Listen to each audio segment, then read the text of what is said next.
আর বাবায় রাখছে জোগাড় করিয়া।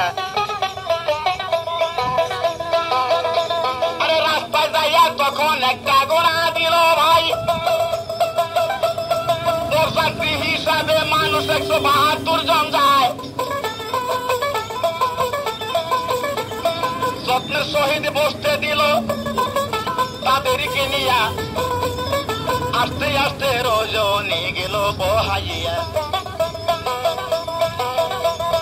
কেহই পারে কেহই গড়ে রাত্রিটি কাটায়, সকাল বেলায় বউটা লইয়া বিদায় হইয়া যায়।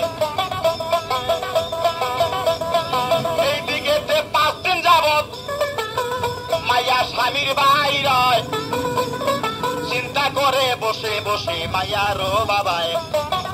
মাইয়ায় 5 দিন ধরে ডাকে না গো মোরে,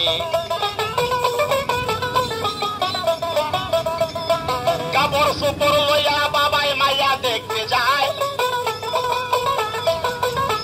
আরে এইখানেতে কিছু কথা বলবো আমি ভাই।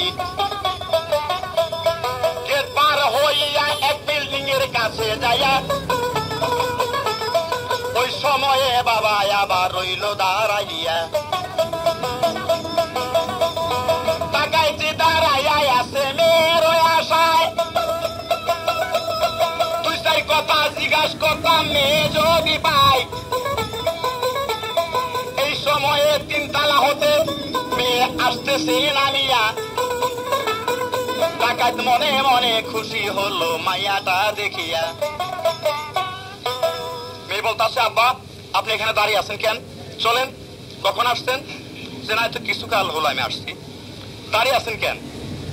যেমনি তোমাকে দেখে আমি একটু দাঁড়াইলাম। আসেন বাড়ির ভিতরে আসেন, যত কথা আছে পরে হবে। যা হোক যাবো, যাওয়ার জন্য যখন আসছি। তবে একটা কথা মা, তোমাকে ধনী বাড়ি বিয়ে দিলাম, অনেক জমা জমি, অনেক তালা তালুক আছে, নগদ কিস পয়সা পাতি কিরকম আছে? বলো বাবা সে কথা আমি আর কি বলবো। অনেক কাইলো, গতকাল শহর থেকে কাপড় চোপড় বেচছে অন্তত 2 লাখ টাকা এনে সিন্ধুকে রাখছে। সকাল হলেই টাকাটি ব্যাংকের মারফত জমা হবে। 2 লাখ জহ। মা তুমি মুখে বলতেছ কিন্তু আমার বিশ্বাস হচ্ছে না। যদি তুমি আমাকে সাক্ষ্য দেখাইতা তাহলে আমার বিশ্বাস হতো। আপন পিতা হইয়া যখন জিজ্ঞাসা করিল, মনে মনে মেয়ের মনে আনন্দ হইল। স্বামী বিশ্বাস করে আবার চাবি গেছে দিয়া, বাবাকে দেখাইল সিন্ধুক তালা খুসাইয়া। টাকা দেখে বাবা তখন গেলেন অস্থির হইয়া, আর কি কোথায় আছে মাগো দেও না দেখাইয়া। বাবাকে সবকিছু দেখাইয়া রে দিল। ভাইয়াই অবিশ্বাস আর না করিল রে, সবকিছু দেখাইয়া রে দিল।